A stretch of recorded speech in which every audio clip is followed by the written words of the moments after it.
¿Cómo estamos, amigos? Bienvenidos a esta segunda parte de lo que es el conflicto Colombia-Perú. ¿Por qué este video? Después de que aparentemente todo entró en calma. Porque es necesario hacer un resumen y avisarles algo de la conducta usual, según algunos especialistas, del presidente de Colombia. Colombia no reconoce la soberanía del Perú. No reconoce la soberanía del Perú Sobre la denominada Isla de Santa Rosa y desconoce a las autoridades de facto impuestas en la zona. Orgulloso de mi patria, es mi bandera y la hizo aquí, en la isla Santa Rosa, para declararla como lo que es, territorio colombiano. El ejército peruano violó la soberanía colombiana al retirar nuestra bandera y al decretar que la isla de Santa Rosa era de ellos. La violación del espacio aéreo peruano. Efectivamente, mientras nosotros desempeñábamos nuestra actividad y coordinábamos acciones en este distrito, pudimos observar cómo sobrevolaba alrededor de la isla una aeronave que desconocíamos su origen y desconocíamos también cuál era su destino. Lo que se hizo en ese momento es disponer la verificación de la nave, la matrícula, incluso si tenía autorización, tomando conocimiento luego que se trataba de una nave militar colombiana. Quisieron ingresar y yo no voy a mentir porque yo estaba en mi balsa esas horas. Entonces el policía, al ver eso, él se soltó de mi balsa con su bote y solito, solo policía berraco peruano, le ha dicho: si no te vas, yo meto bala, porque estamos en... Dice: te me vas. Señor, la ley de marítima, que no nadie es dueño, puede hacer... No, señor, pero acá no. El resumen es una cuestión bastante simple. Resulta de que algún día a Petro se le ocurrió recordar lo que dijo un exministro suyo 2 años atrás acerca del tema de la isla de Santa Rosa. Pero aquí hay que hacer una corrección inmediata. La isla no se llama Santa Rosa, el distrito se llama Santa Rosa. Antes de ser distrito, evidentemente fue un centro poblado. El detalle está en que la isla completa se llama Chinería y desde siempre se llamó Chinería y está reconocida en los tratados ya firmados en el siglo anterior. ¿Esto qué quiere decir? Que todo lo que pase en cuestión de esa isla y todo lo que pase en cuestión de otras nuevas islas detrás de la línea divisoria de Perú-Colombia le corresponde a cada país. En este caso, al Perú. Así es que no hay nada que tratar, en realidad no hay nada que objetar, pero el detalle está en que se viene hablando y se habló mucho en Colombia sobre el tema de que esta isla se formó entre los años 60, 70. Hablan de Santa Rosa. En realidad no se formó, sino más bien la isla Chinería tuvo un ingreso de agua por allí que la partió en dos. Entonces, lo que le llaman en Colombia el pequeño apéndice, en realidad es solamente una parte de la isla Chinería que hoy está retornando a lo que fue. Evidentemente, estas islas, me refiero a todas las islas que están en esa zona del río y más allá, me refiero al río Amazonas, se dan por una cuestión de sedimentación. No todas son islas que están formadas exactamente allí propiamente, sino que la sedimentación del río, por la velocidad del cauce, pues evidentemente genera que se den islas y pronto algunas desaparezcan y otras perduren. Chinería es una isla que tiene muchísimo tiempo de existencia. El detalle está en que el cauce del río simplemente está variando y la isla se viene cerrando por ese lado, así es que se está uniendo por el lado sur. El tema es aquí bastante preocupante. ¿Por qué? Porque Colombia lo que está señalando es que desconoce la soberanía peruana en esta isla por la simple razón de que no ha sido asignada siendo una isla nueva. El problema es que los colombianos primero no se dan cuenta de que es la misma isla o no se quieren dar cuenta, me refiero a las autoridades que están hablando de este tema, sino que también no se han dado cuenta de que así se forme una isla nueva detrás de la línea divisoria fronteriza entre Perú y Colombia, la isla le corresponde a Perú en este caso, porque se formó detrás de la línea divisoria. En este sentido, no se ha formado ninguna isla nueva llamada Santa Rosa. Es la misma isla Chinería, reitero, para que quede claro. Y la verdad es que aquí se está aprovechando una situación propia de la naturaleza y de la dinámica morfológica del río y no necesariamente de algo nuevo que se haya formado como sí se han formado islotes nuevos, ¿no? En este caso, incluso Chinería se podría hablar como un islote porque es bastante pequeño. El distrito de por sí es pequeño a comparación del tamaño mismo de la isla Chinería. El derecho internacional nos ampara plenamente. El Pacta sunt servanda, el tratado obliga a las partes de buena fe y justamente el tratado que él menciona, o la aplicación del tratado, el tratado fundamental es el tratado de 1922, de límites y navegación fluvial. Sí. Ese tratado tiene una comisión mixta de marcadora de límites, que es diferente a la que ahora se menciona, por si acaso, que ya tenemos su trabajo, ya demarcó los límites, ya definió los límites, y en el acta del año 1929, los dos países con sus representantes debidamente acreditados definen el caso de las islas, y dicen, estas islas, siguiendo la línea del Talhuec, a la izquierda o a la derecha, que es la línea más profunda del río. Es un principio universal, que se utiliza, yo diría casi universalmente. Concepto alemán, por lo demás, Talweg, ¿no? Bueno, efectivamente, ¿no? Entonces, en el 29 se dice, estas islas son tales, tales, tales para Colombia, estas son tales, tales, y la isla Chinería es para Perú. Expresamente se dice. Y de esa época nadie discutió el tema. Fue una isla siempre peruana. Lo que pasa es que, obviamente, por razones hidrográficas, los ríos se mueven. Y sobre todo ríos de la inmensidad, de la magnitud, de la importancia, los meandros, de todas las características que tiene hoy día el río Amazonas. Lo que ocurrió fue que, décadas después de cuando se había establecido que era una isla peruana, que el presidente de Colombia no la menciona con ese nombre. No. Y es el nombre que le da el acta del 29. Chinería. Si quiere apegarse a los tratados, que le diga el nombre que le pone el tratado, que es Chinería. Con los años, en un lado de la isla hay una población que se llamaba por eso de Santa María. Esa es de Santa Rosa, perdón, Santa Rosa. Entonces, en la zona de Santa Rosa era parte de la isla. Y que ocurre es que por razones que estaba mencionando de las características de este río, esa parte, una parte sur, la parte más pequeña, se separa de la isla. Pero es parte de la isla misma. Es la parte de la isla que fue adjudicada y asignada al Perú. Y después esa isla nuevamente se integra. Luego de esto y de la declaración de Petro vino el tema del sobrevuelo del Super Tucano colombiano en espacio aéreo peruano.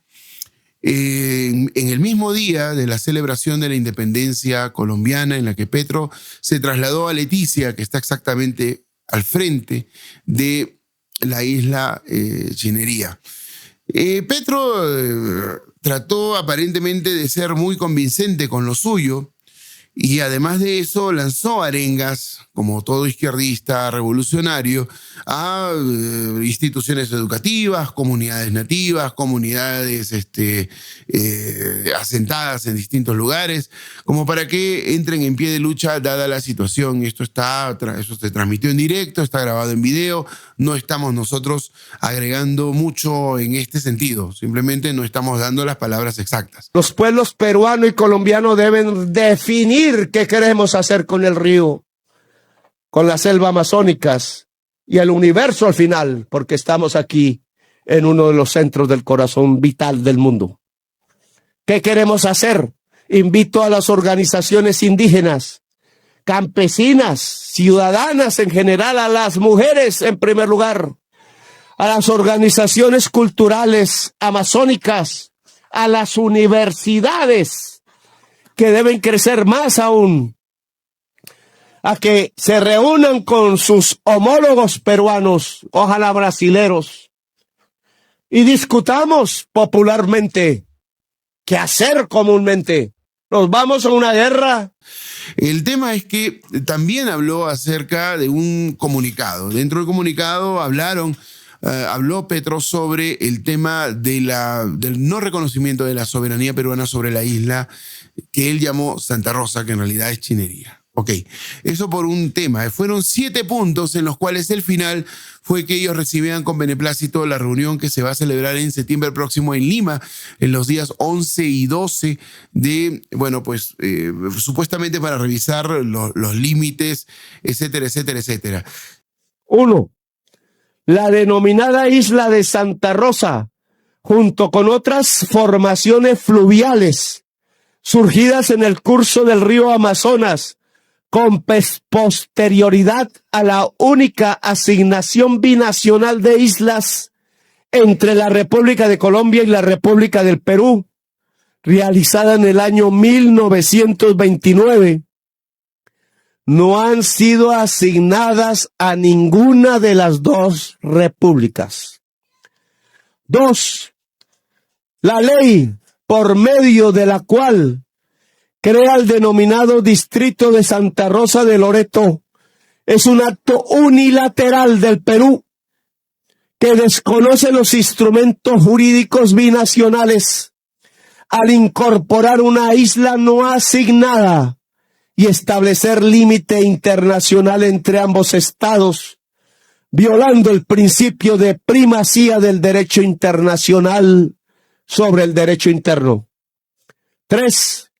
Colombia no reconoce la soberanía del Perú sobre la denominada isla de Santa Rosa y desconoce a las autoridades de facto impuestas en la zona. 4. El acto unilateral de exigir el registro a las embarcaciones en la denominada isla de Santa Rosa es inaceptable y violatorio al espíritu de la libre navegabilidad por el río Amazonas, contemplado en el acta adicional del Protocolo de Río de Janeiro de 1934, en especial en su artículo 12. 5. Reitera su disposición para reactivar la Comisión Mixta Permanente para la Inspección de la Frontera Colombo-Peruana, COMPERIF, que impulsará las acciones para garantizar el cumplimiento del Protocolo de Río de Janeiro de 1934. 6. Recibe con beneplácito la invitación del gobierno de Perú para participar en la Comisión Mixta Permanente para la Inspección de la Frontera Colombo-Peruana, COMPERIF, que tendrá lugar el próximo 11 y 12 de septiembre del 2025 en la ciudad de Lima. Finalmente, Colombia reafirma su compromiso con la integración regional, la paz y la diplomacia como camino para buscar la solución. Leticia, Amazonas, 7 de agosto del año 2025. Según Cancillería peruana, no hay nada que revisar, no hay nada que tratar. Para algunos especialistas sería una mala idea que la reunión se dé de por sí. Para otros, que se pueda dar la reunión, pero no tratar el tema. El detalle es que Colombia está muy segura, hasta donde podemos apreciar y entender, de que esta reunión no es que le vaya a poner fin al tema, sino que les va a dar la razón. El problema es que no tienen la razón de por sí y no la van a tener. Petro ha hablado de ir a La Haya, otros políticos colombianos también han hablado de ir a La Haya, pero es una cuestión realmente absurda porque la Haya evidentemente está para los países que no han denunciado el pacto y Colombia lo ha denunciado, por lo tanto quedaron fuera después del tema limítrofe de territorial y de aguas con Nicaragua. Y esto sucedió en el gobierno de Santos. Así es que ya hace un tiempo determinado Colombia no está en el Pacto de La Haya. Colombia no puede recurrir a La Haya por su cuenta porque simplemente no pertenece a La Haya, no está dentro del Pacto de Bogotá. Y Perú sí lo está, pero si Perú quiere ir a La Haya, evidentemente las puertas estarían abiertas para que Colombia lleve el diferendo. Pero el problema está en que si Colombia lo presenta, La Haya puede atender el pedido siempre y cuando Perú acepte. A través de una ley se apropia de esa isla. Y habíamos quedado que a partir de 1929 las islas, que hay 4 que se conformaron más o menos entre el 65 y el 70, pues todos esos temas se tenían que dirimir en una comisión binacional que hay para la delimitación de fronteras. Y resulta que, oh sorpresa, ellos vienen y a través de una ley vienen y dictan soberanía y los límites sobre esa isla. El problema de esa isla es que el brazo que donde se puede navegar, el central, el más importante, ese brazo se queda del otro lado de la isla. Y los acuerdos dicen que Colombia tendría jurisdicción en la parte más profunda del Amazonas. Al apoderarse ellos de la isla Santa Rosa, quedaría el lado lleno de sedimento para Colombia y Leticia no tendría puerto ni salida al río, porque se perdería la navegabilidad en este sector, en esa parte. Entonces, dicho esto, si lo hacen por una ley, es algo bastante agresivo. El comunicado fue bastante agresivo. No convocaron la Comisión Binacional con PERIF para que se verificara cuáles eran los acuerdos para la delimitación. Si esto ya fue mal, y creo que ya va mal, nosotros podemos ir a La Haya, que es lo que contempla el acuerdo y el tratado de 1934, pero ahora se la pongo al revés. Con base en lo que está haciendo Perú, ¿qué tal que no vaya a La Haya? ¿Cómo nosotros recuperamos esa soberanía? Por eso hay algunos espontáneos y creativos que han salido a criticarme de forma fea, o cuando yo vengo a decir que esto se puede poner fea, pero lo estoy poniendo de forma de descripción, porque se han saltado ya desde Perú varias instancias diplomáticas para resolver las cosas amigablemente. Si Perú, por su propia cuenta, está reconociendo que hay un conflicto. Y esto sí iría en contra de todo el interés peruano y de la situación que se ha abiertamente hablado por ex cancilleres, el canciller en curso y otros especialistas en derecho internacional. Así es que no tendría por qué Perú ir a La Haya en este sentido y en este caso. La Cancillería peruana custodia, documenta y llega a fundamentar y, desarrollar toda la línea argumental con probanzas reales. Y lo hace de una manera muy profesional desde hace 100 y pico de años. De forma que si fueran a La Haya serían derrotados por goleada. De manera que esto le significaría además un golpe político a un presidente que no goza de una popularidad, pero independientemente de la popularidad, que ha convocado o ha dicho que quiere convocar una asamblea constituyente. Entonces ahí ya le vemos un tufillo bolivariano, quizás con la pretensión de perpetuarse en el poder. Yo no sé si vale la pena ir al Corte de La Haya, si queremos ir al Corte de La Haya, por más que tengamos la razón, porque es aceptar que hay una controversia, y para mí no hay controversia. Pero en todo caso, jurídicamente hablando, y lo has mencionado al presentar el tema hace unos minutos, Colombia no puede exigir al Perú y a la Corte de La Haya. Colombia en el año 2012 se retiró de la jurisdicción obligatoria de la Corte. O sea, Colombia no puede exigir al Perú ir a la Corte de La Haya. Van a la Corte de La Haya si los dos estados deciden hacerlo. En este momento, por más que tenemos la razón, yo no estoy seguro si realmente vale la pena. Debemos ir a la Corte de La Haya porque no hay controversia para nosotros. Y Colombia, evidentemente, no tiene herramientas para poder ir a La Haya tampoco. Ya lo hemos expuesto por qué razones. Así es que esto podría ser parte del discurso, más no la verdadera intención del gobierno colombiano, o en este caso de Petro. La Conferip se va a reunir en septiembre, como ya les dije, y la verdad es que esperemos de que esto tenga una solución absolutamente viable, dado el caso en que existe toda una cartografía y un seguimiento digital de los hechos, como para que esto no siga escalando. Sin embargo, las provocaciones colombianas siguieron.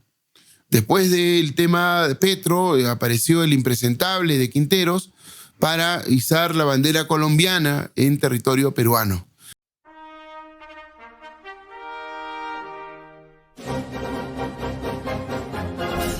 Y decir 4 o 5 estupideces a las cuales los colombianos están acostumbrados de este psicópata. A mi parecer es un psicópata. Si le seguimos el tema conductual, evidentemente vamos a encontrar que no es una persona normal. Es alguien que tiene algún problema patológico. La mayoría de los psicópatas integrados no son violadores o asesinos en serie. Son personas que están funcionando dentro de la sociedad sin llevar esa doble vida a la que podríamos hacer referencia de una manera amplia, ¿no? Una doble vida como violadores o como asesinos. El psicópata integrado puede ser una persona muy dañina porque en ocasiones va a actuar de una manera muy inmoral y no delictiva. Y en otras ocasiones va a actuar de manera delictiva, pero desde el punto de vista de la contundencia o del reproche social es siempre menor que actos de violencia física y además van a ser difícilmente probados. ¿Por qué hay en la política y en los negocios? ¿Por qué hay un 13% de psicópatas aproximadamente? Porque son lugares de poder. O sea, todo es una búsqueda de poder porque el psicópata está impedido de establecer lazos humanos significativos. Lo que realmente nos hace plenamente humanos son los vínculos. Y por eso la psicopatía es una amenaza existencial, porque el psicópata no reconoce los vínculos y te utiliza como un instrumento, como un medio para un fin. Hay una serie de características. Mira, la primera cosa que yo destacaría es que el psicópata siempre plantea un mensaje de odio, de división. El psicópata no va a inspirar lo mejor que tiene el ser humano. El mensaje del psicópata siempre es: vosotros, los que quiero que me votéis, os vais a sentir seguros, porque yo voy a destrozar a los otros. Este es el gran mensaje del psicópata. La idea del psicópata es: a la gente que él quiere que le sigan, yo te voy a hacer grande, pero lo que voy a hacer es destruir, expoliar, excluir, denigrar, matar a todos aquellos que no nos dejan ser grandes. Esa es la primera idea fundamental. La segunda es que ellos siempre tienen la razón en todo. Ellos nunca reconocen ningún error. Y si se trata de política, sociedad o cultura, su palabra es determinante. Y no admiten que nadie les ponga en solfa o que nadie les critique. El líder psicópata no tiene ninguna ideología. La ideología es su poder.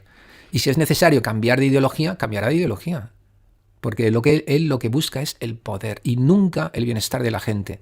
Él dirá que hará cosas por el bienestar de la gente. Él incluso puede tomar alguna medida que favorezca a lo que es su núcleo de base fundamental.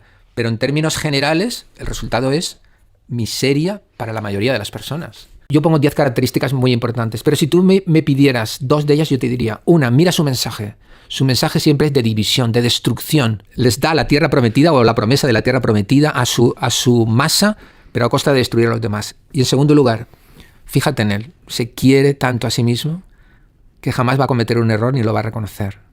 Yo diría que esos son los 2 más importantes. ¿Por qué la nuestra es la candidatura que más ataques va a recibir y por qué eso es bueno? Primero, porque soy el candidato que más los incomoda. Porque mientras otros candidatos se venden a los tapetes rojos que les ponen las élites corruptas, yo los he enfrentado, denunciado y hecho condenar. No les tengo miedo. Segundo, porque las encuestas dicen que seguimos creciendo, y no un poquito, sino mucho. No hemos parado de trabajar. Somos la candidatura que más ha crecido tanto en la general como en la consulta del pacto, y esto no va a parar. Vamos a seguir trabajando. Y 3, porque los candidatos del pacto histórico somos la candidatura que más puntos recoge de quienes no votan la consulta, es decir, los votos decentes, exactamente lo que se necesita para ganar en segunda vuelta. En resumen, cada vez nos van a atacar más porque saben que podemos ganar y que si ganamos, a los corruptos les irá mal. La plata no puede estar por encima de la vida. La censura no puede estar por encima de la vida. Ni Colombia, ni la ANDI pueden estar por encima de la vida. Censuradores, me censuraron para no poder estar aquí. Censuradores, y aceptaron esto. Y no me dejaron estar aquí. Me censuraron. Y me censuraron porque nos opusimos a la venta de carbón al Estado genocida de Israel. Hicieron de todo para que no pudiera estar acá. Pues aquí estoy. Si me equivoco, bueno, en algún momento, si alguien le hace alguna prueba, avísenme para saber si tuve razón o no. Con esto yo no estoy buscando que insultarlo, pero sí dar mi opinión sobre lo que él me parece, por su comportamiento, por cómo viene haciendo cosas. No es un típico figuretti ni un político arriesgado. Es una persona que, al demostrar que no tiene ninguna clase de temor a nada, cumple uno de los presupuestos de lo que tienen que ver con la psicopatía. Y hay que tomar en cuenta algo: normalmente el psicópata nace, pero existen estudios actuales que señalan de que la gente puede convertirse en psicópata con el paso del tiempo, evidentemente cumpliendo otro tipo de presupuestos. Esto no establece que así sea todavía, pero en el caso de él, pues no demuestra menor empatía en muchas cosas, es narcisista, etcétera. Subestima a todo el mundo, evidentemente, todo el tiempo. Así es que cumple los presupuestos. Con esto quiero dejar sentado el sustento de mi apreciación, sin ser un especialista en la salud mental, de por qué Quinteros es un psicópata. Como quiera que sea, Petro no está lejos de por lo menos ser un sociópata. Así es que aquí la situación es evidente. Hay estudios que señalan que en las más grandes empresas y en los gobiernos, quienes las presiden y quienes presiden los gobiernos, muchas veces han sido psicópatas, y deben de haber algunos, sobre todo los dictadores. Así es que no estoy hablando en balde ni sobre saco roto, ni sobre un terreno que no conozco. En realidad hay cosas que, si uno las revisa, se va a dar cuenta de esto. Bueno, el hecho es que aparentemente lo persiguieron en una lancha y él se escapó. Por las imágenes pareciera que fuera él. Él ha desmentido y dice que esa no fue su lancha. Yo corriendo después de poner la bandera. Ese no era mi bote. Mi bote era otro. Y si quieres le mando el video del bote correcto. Yo corriendo después de poner la bandera. Ese no era mi bote. Mi bote era otro. Y si quieres le mando el video del bote correcto. Viendo el video en el cual él llega a la isla de Chinería para izar la bandera, la lancha de él es mucho más grande. A manos de Perú. Ya nos robaron demasiado con Panamá y el mar de San Andrés con... A la lancha pequeña que estuvieron persiguiendo. Lo que no sabemos es con cuántas lanchas se trasladaron. Eso es lo que no sabemos. ¿Y por qué digo esto? Porque las imágenes en las cuales están persiguiendo a una lancha y diciéndole cosas, una lancha que evidentemente está saliendo de la ribera de la isla Chinería, luego de que la bandera esté izada, son de tan baja resolución, de tan poca calidad, que no se puede distinguir realmente si el sujeto que en apariencia es Quintero sea realmente Quintero.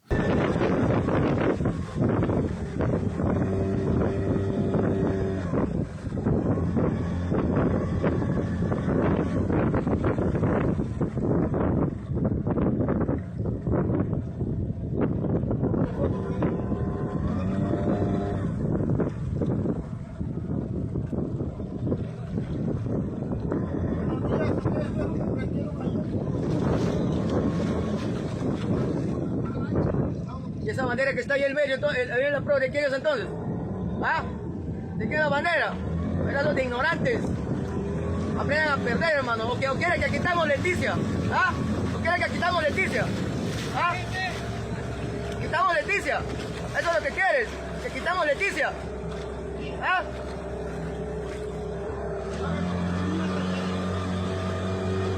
Eso por un lado. Por otro, que Quintero ya antes de izar la bandera había lanzado un video por redes sociales y siguió lanzando otros videos más para elevar su propia imagen. No se trata de soberanía, no se trata de patriotismo, no se trata de un figuritismo simple. Esto lo han planificado. Lo que dicen algunos especialistas en Colombia es que Petro está ejecutando un plan. Y es evidente, porque después de esto ya vino el tema, no solamente antes de que se hice la bandera, estuvo el tema de que la policía colombiana estuvo llegando a costas, a riberas de la isla de Chinería, y fueron repelidos por la Marina y por la policía peruana. Luego de esto vino el tema de los supuestos topógrafos que fueron pues detenidos y retenidos por la justicia peruana. Se hizo una terminación anticipada y quedaron libres. Teniendo en consideración ya lo vertido en esta audiencia y más aún que los investigados han colaborado en todo momento durante la investigación a fin de poder esclarecerse mejor los hechos, pues corresponde a este despacho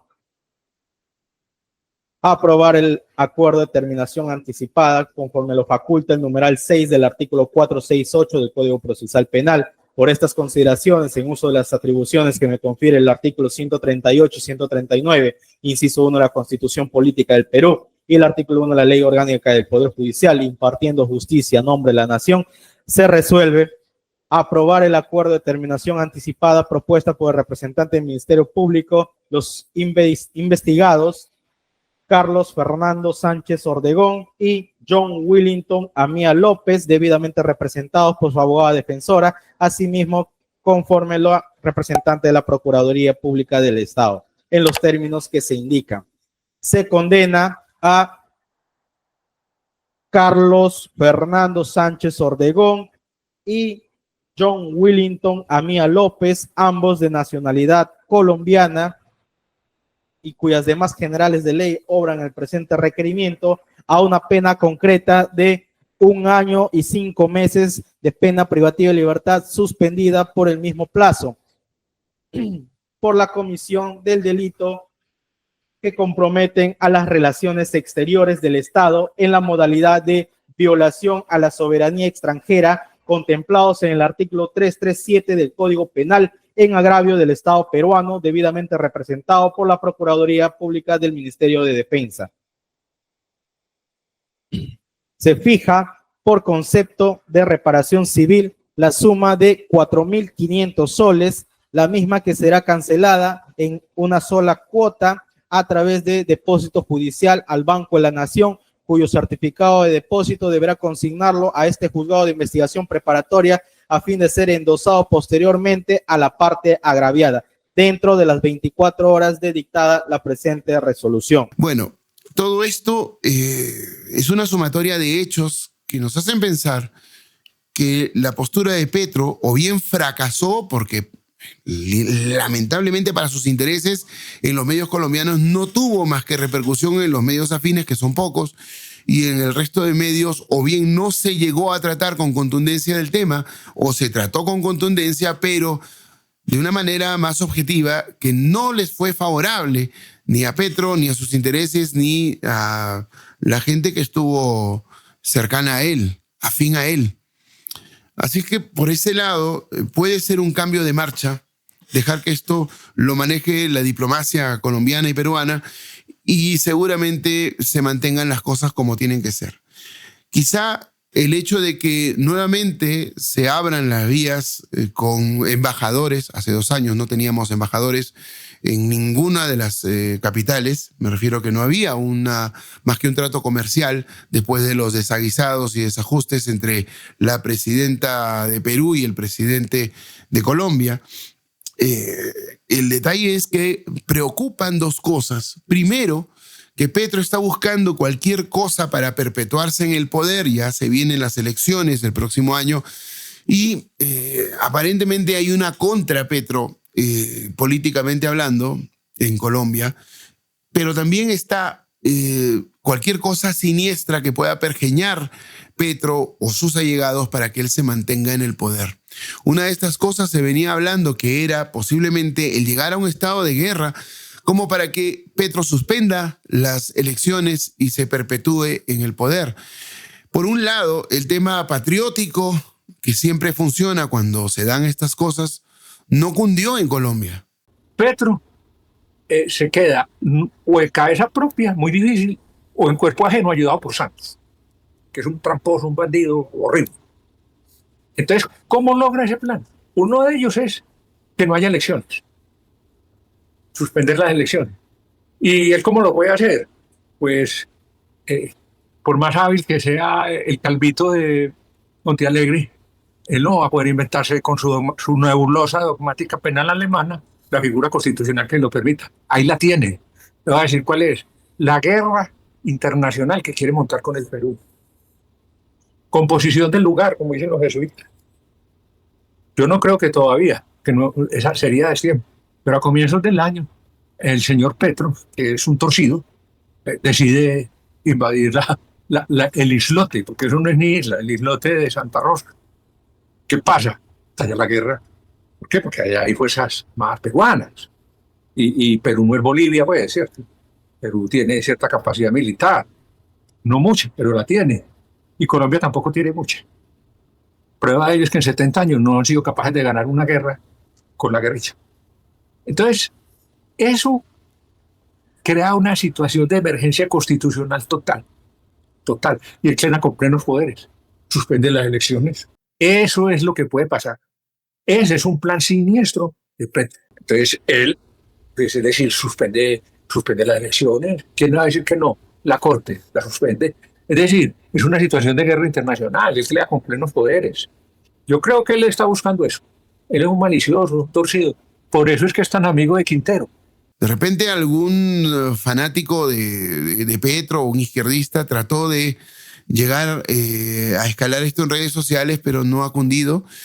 Y vamos a ser más claros, mucha de la izquierda colombiana no ha sido muy afín a este tema, porque parece que lo han calculado, lo han medido bien y esto no iba para más. El hecho de perpetuarse en el poder de Petro tenía que ver con este tema de una guerra, de llegar a escalar a una guerra y de que él se quedara más tiempo. Estando ya con una plenipotencialidad otorgada por el estado de guerra, Petro podía convocar, activar el poder constituyente y convocar a la nueva constitución, a la asamblea constituyente y quedarse al mando. Los colombianos estaban temiendo esto y se hizo público. Pero el detalle está en que como esto no ha cundido, podría darse que se dé un cambio de ritmo y las cosas se retomen, digamos, en su cauce normal. Pero hay un detalle, que Petro no tomó en cuenta que la diplomacia peruana, a pesar de haber sufrido golpes cuando ingresó el asno de Castillo como presidente, y que Boluarte representa una continuidad de un gobierno, digamos, que parece más una fiesta patronal que algo formal, y que Boluarte con Petro tuvieron ese desaguisado en el cual ya Boluarte le negó el saludo públicamente.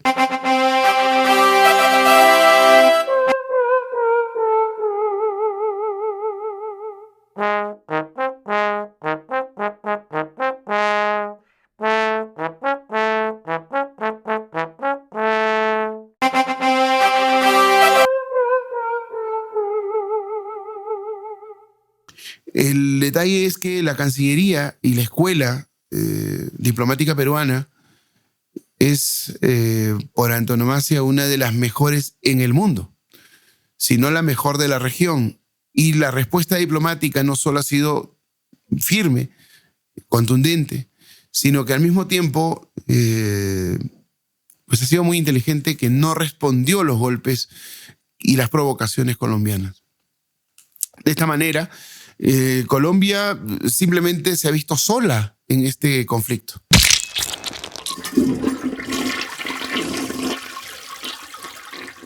Pero la parte que preocupa mucho es que hay especialistas en Colombia que conocen muy bien a Petro y que han señalado que Petro normalmente da un primer golpe y espera, se agazapa para dar con mayor contundencia un golpe, quizá no final, muchas veces sí final, pero otros golpes que vendrían a ser mucho más contundentes, que podrían conllevar a un conflicto mayor. Esto va a depender del cálculo y del planeamiento que se tenga. Paz, desescalar el conflicto, desescalar. Ahí no van a desescalar nada, Petro no va a desescalar nada. Petro no va a desescalar nada. Está calladito unos 8 días. Y luego vuelve y empuja y se pone, no como dijo el torcido de Quintero en primera, sino en cuarta, a toda velocidad. Nada como la maldad y el torcimiento del Petro. Petro tiene la cabeza totalmente torcida. Y Benedetti lo mismo, y lo acolita. Petro es un agente provocador, la psicología del provocador. Pero eso se verá más adelante. Probablemente o antes o después de la reunión de la Conferip que se va a dar en Lima. Para terminar esta segunda parte, y la verdad es que debería de ser algo así de simple la solución, es que Colombia, este tema ya lo sabía desde el año 2006-2007. Estamos hablando de hace 19, 18 años, sabían que se iban a quedar sin el acceso al río Amazonas por el lado de Leticia, que es el único lado que tienen acceso al río Amazonas. Olvidando Colombia de que esta zona la obtienen prácticamente como un beneplácito peruano en los tiempos del presidente Leguía.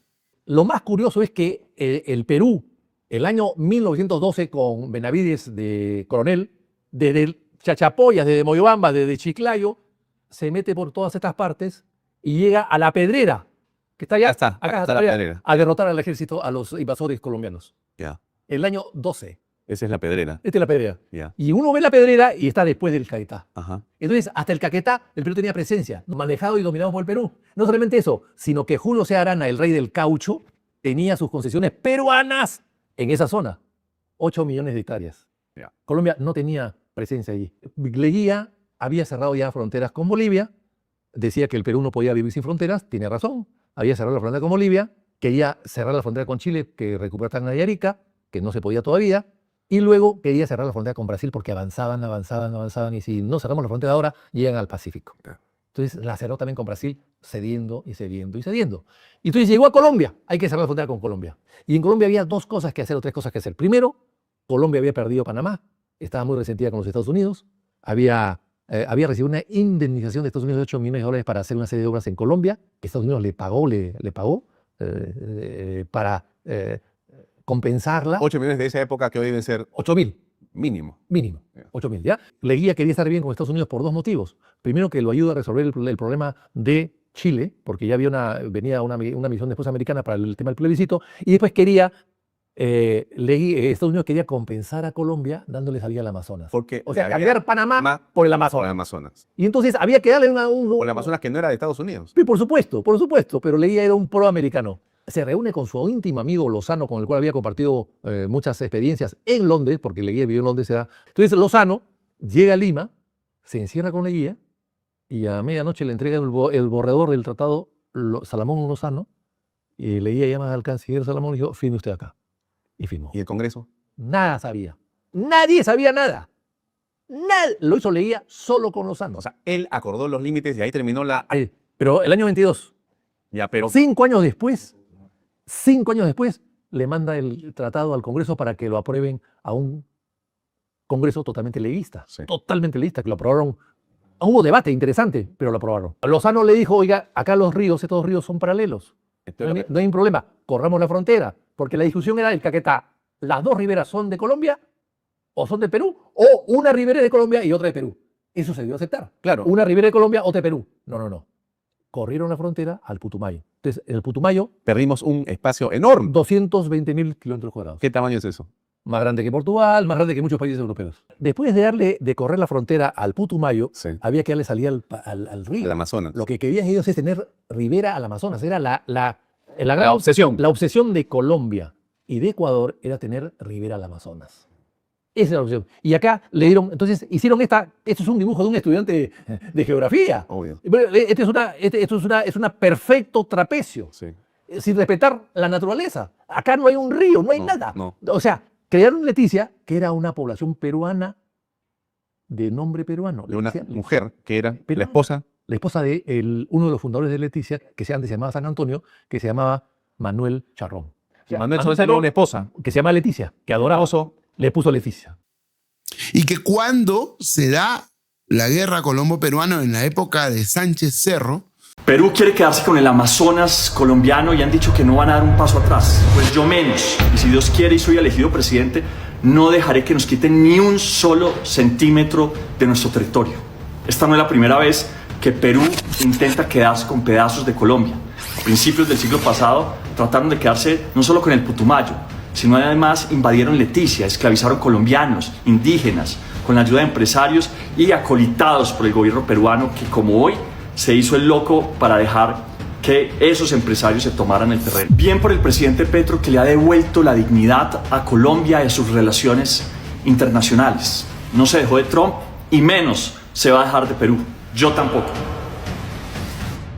casi todos los habitantes de Leticia eran peruanos, no colombianos. Así que la dialéctica que ellos dan, o bueno, la dialéctica, la retórica que ellos dan sobre que los soldados peruanos avanzaron y torturaron y mataron gente cuando llegaron a Leticia, cuando la quisieron tomar, es completamente falsa, porque no podían hacer eso. Primero, que la idea no era llegar a eso. Segundo, que no podían hacer eso con compatriotas. Casi todos los habitantes eran peruanos. El tema es que el ejército llegó hasta Caquetá, que era la frontera natural. Pero es un tema histórico que podemos hablar después. Yo digo esto porque al final de cuentas, Colombia se vio muy beneficiado con una salida al Amazonas. Digamos que un poco en pos de la hermandad de dos países y también por un tema que básicamente la Amazonía no le interesaba en ese tiempo al gobierno peruano y porque Leguía era pro norteamericano y evidentemente no es que fuera tanta la presión para que esto sucediera, sino porque él siempre estuvo de acuerdo con esto.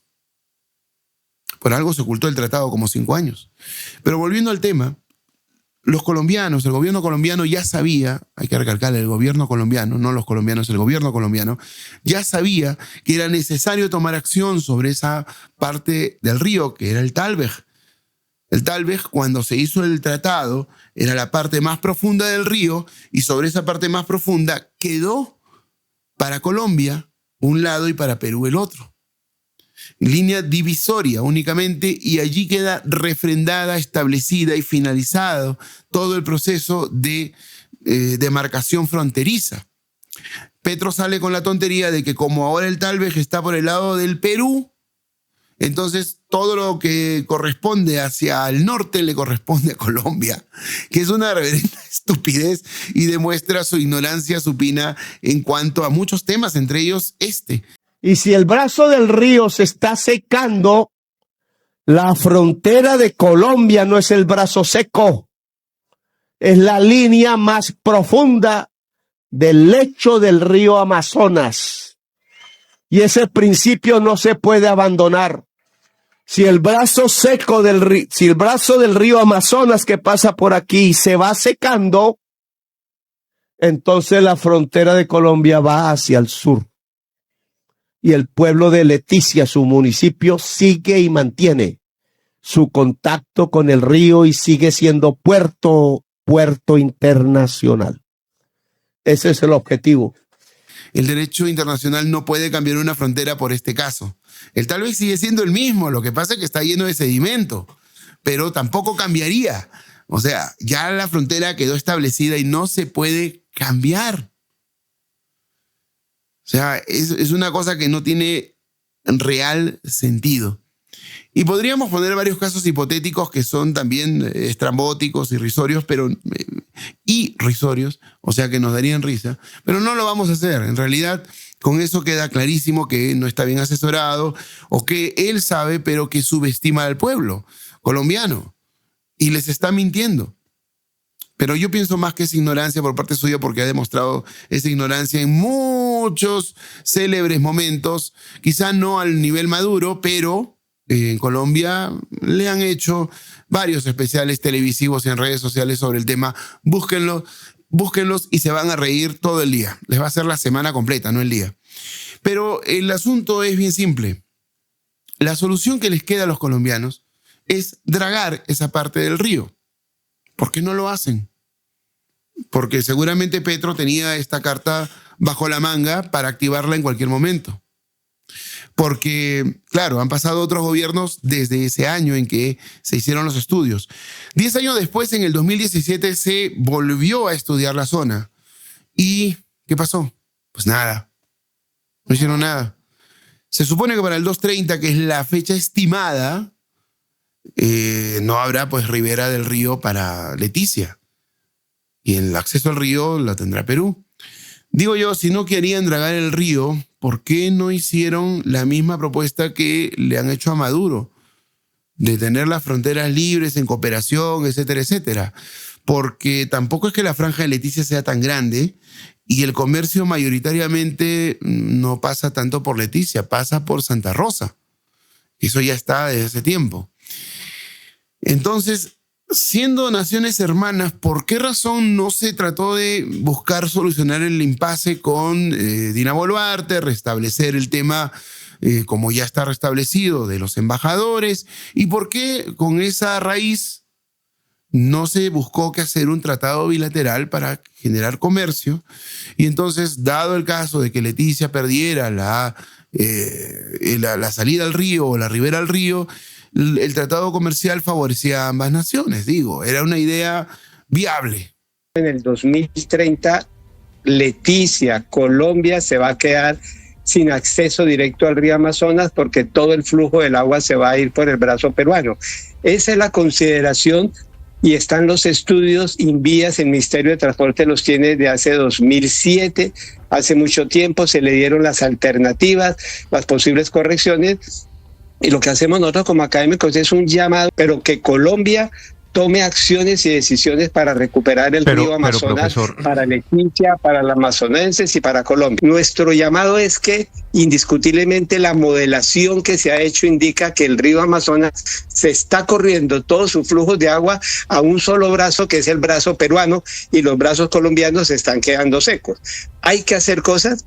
El río va más lento, el flujo del agua por los brazos colombianos va más lento, entonces todos los sedimentos, eso se llama caudal sólido, que trae desde los Andes, se van depositando, forma barras de arena, forma playas. Las playas permiten que la vegetación llegue y se construye la isla. Eso son decisiones del río, esto es un proceso natural, morfológico de cómo está construido el río. Es controlable para mejorar un poco. Muy difícil ya devolverlo todo porque estamos con el río más grande del mundo, pero en el estudio del 2007 se le dijo a Invías que había que hacer, pero no lo hizo. Pero todavía se puede hacer. Es el momento propicio para que Colombia tome decisiones contundentes para recuperar el río Amazonas. Lo primero es recuperar el río para Colombia, y la primera recuperación ya el gobierno nacional tiene hace casi 20 años la posible solución. Básicamente a 20 kilómetros arriba de Leticia hay un estrecho que llama Nazaret. Ahí pasa el 100% del agua del río Amazonas en ese momento. Y hace 40 años el río Amazonas comenzó a fluir más rápido por la ribera peruana y más lento por la ribera colombiana. Quiere decir que cuando un río va más lento, y eso le pasa a cualquier río o tramo de río del mundo, cuando va más lento deja lo que carga en el agua, que son sedimentos, materiales. Esos sedimentos se van quedando en el fondo del río. Hay un momento en que ya ese sedimento forma una playa, es decir, sale por el nivel de inundación del río. Luego de la playa llega vegetación, plantas, árboles, arbustos, y forma una isla. Eso se llama islas de cauce. El río las mueve para un lado, las mueve para el otro lado, las puede destruir totalmente o las puede partir y todo. Entonces hay una nueva geografía. El río tomó la decisión hace mucho tiempo de irse más en flujo de agua por la parte peruana, y entonces los brazos colombianos, que cada vez van a tener más islas, y las islas que tienen a crecer más van a hacer que hacia el 2030 o más o menos años no va a pasar flujo de agua durante 8 o 9 meses del año.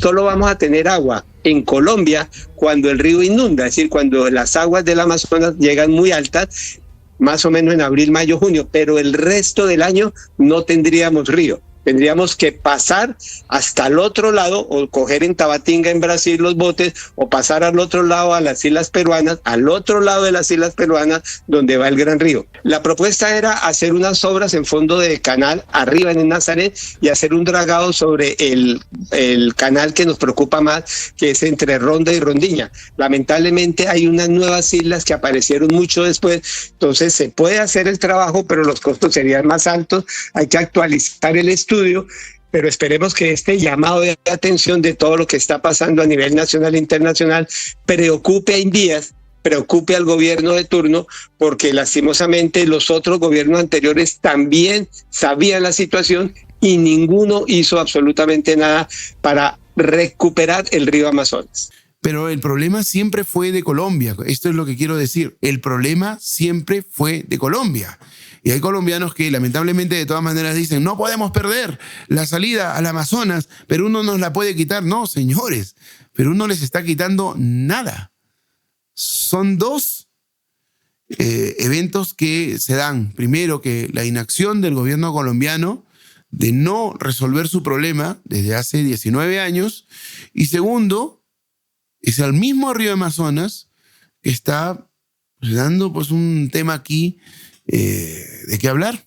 Y esto sin haberles mencionado, que Perú, cuando este ex canciller o ministro colombiano hace 2 años habló, Perú planteó un tema de colocar un sistema para poder acelerar el tema del curso del río, del cauce del río por el lado colombiano, en donde se está iniciando este problema de la lentitud del cauce que lleva sedimentos hacia las riberas colombianas. O sea, soluciones se han dado. El gobierno colombiano simplemente no las ha querido aplicar.